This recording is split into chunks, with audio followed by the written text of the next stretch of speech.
Now, so far on this channel, we've discussed two different answers to the problems that were faced by the countryside between the wars. We've seen an urban, progressive, socialist environmentalism based on planning and efficiency as pushed for by George Stapledon and Christopher Addison, and eventually the British Labour Party.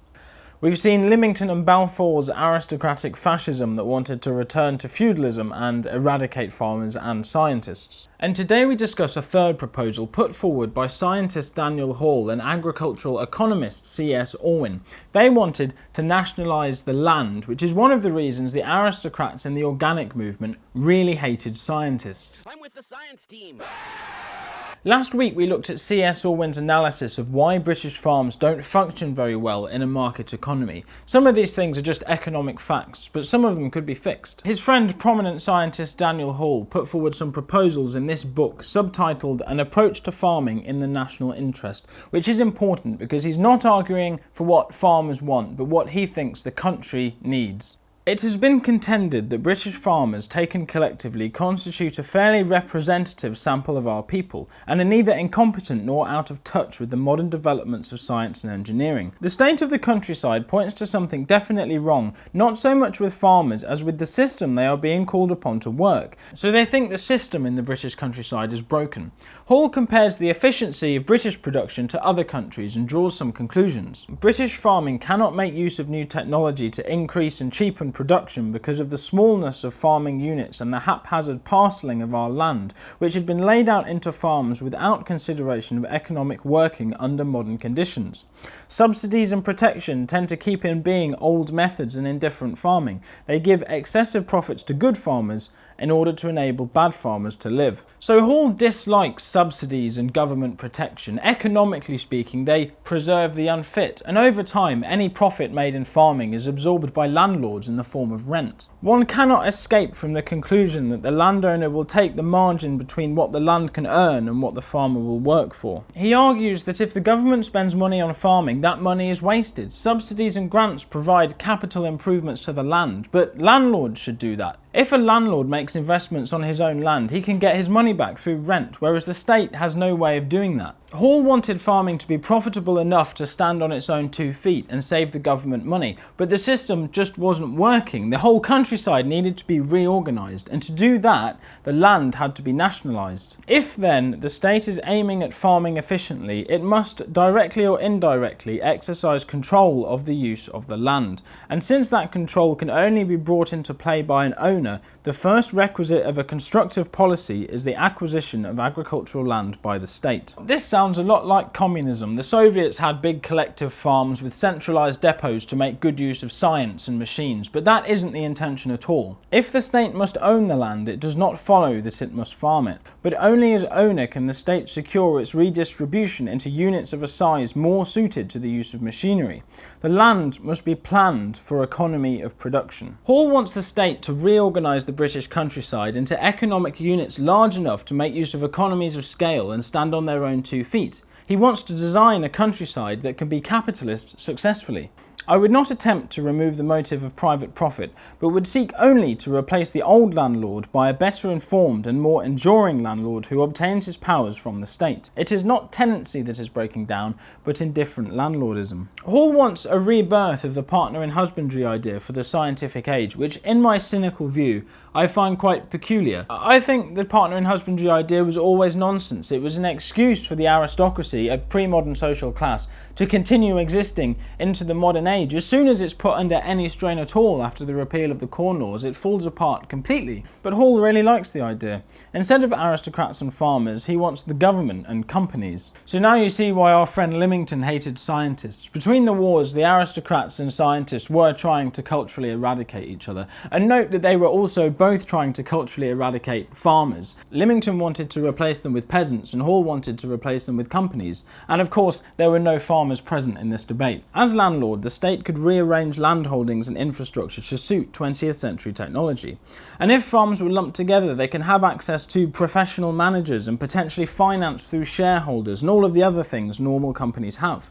And unlike farmers, managers of companies get paid more than their employees. It may be said that merging 20 200-acre farms into a 4,000-acre estate means exchanging 20 farmers for 1 head and 3 assistant managers, but the latter would be adequate adequately paid, whereas the 20 farmers would be little better off than their men and would regard themselves as losing money. The only real objectives in these proposed reforms were economy of scale and efficiency. The planning would take little account of previous farm or estate boundaries. Indeed, in many cases, the boundary between estates is arbitrary and accidental, cutting across the economy of large-scale working. Watercourses must be straightened, hedges removed, shores and copses cleared. In the year of our Lord 2024, this statement reads like a mortal sin, but it's not without precedent. This is in line with earlier writers on scientific farming like MacDonald, who foresaw the Depression after the repeal of the Corn Laws and said we should get rid of all our hedges because they just harbour pests and rabbits and they don't have them in Europe, and we need to mechanise with steam power if we can hope to compete on a world market. Arthur Young also thought hedges were a blight on agriculture at the time they were being planted with enclosure, and these people didn't think their views offended nature or beauty. One need not fear that England will be deprived of trees. There is no lack of steep slopes and bad land that is better planted. What angers one is the multiplicity of patches of neglected, overcrowded trees intruded onto good farming land. Even from the point of the picturesque, they destroy the noble contours of the ground. A sense of stewardship was central to Hall's ideology. He wanted the land to be preserved in a fertile state for future generations, but he felt the existing system was failing to do that. He wants the government as landlord to be an authority that shall be jealous of the land, intolerant of its waste and defilement. All the world over there seems to be little public conscience of the duty that man owes the land, that he shall hand it on, at least unimpaired, to his successors. Everywhere, unthinking deterioration is going on, and though in this country such massive destruction as the Dust Bowl of North America cannot occur, we accept equally flagrant destruction whenever someone thinks that thereby he can make money out of doing what he likes with his own. And that is why you need a knowledgeable, engaged landlord to guide the forces of capitalism towards good farming rather than ecological destruction. Daniel Hall worked as a civil servant in the agriculture ministry during the First World War, so he draws all these ideas up in quite a lot of detail in case they be translated into policy, which, spoiler, doesn't happen. Orwin does some maths to work out the value of all British land, £770 million, or over £30 billion in today's money, and that money is to be raised by the government through a new type of stock which would be given to landowners on a long-term basis and give them a little bit of interest comparable to the rent that they had taken from the land. Then surveys would be undertaken to understand soil types, which had been going on to some extent since Stamp's survey. With this information, large farms can be created by engineers and economists, and the first few will be kept in hand by the government to train not farmers but managers and sub-managers to take on other large farms as they are created. Thus, one of the needs of agriculture would be met, i.e. the recruitment for the management side of the industry of young men of capacity who would otherwise have little or no capital on which to make a start. Like any other industry, Hall wants agriculture to be designed in such a way that you could get a job by being interested in it, getting trained and applying for a position. To achieve this, Hall proposes a new government department which he calls the Agricultural Development Corporation. He thinks this will undertake purely technical work, so it should be insulated from politics and farmers' rights organisations like the NFU. He points to organisations like the Forestry Commission, or I suppose the Bank of England today, which has government endowment and executive powers but is independent. And as such, parliamentary scrutiny of the corporation would be through the Treasury, who fund it, rather than the Agriculture Ministry. The board of the corporation must have a businessman, an engineer and somebody familiar with land. A scientist must be present, but most of its members were just intended to be part-time business people who would choose the right advice rather than give it, as happens in business. The corporation would recondition lands on behalf of the state independently.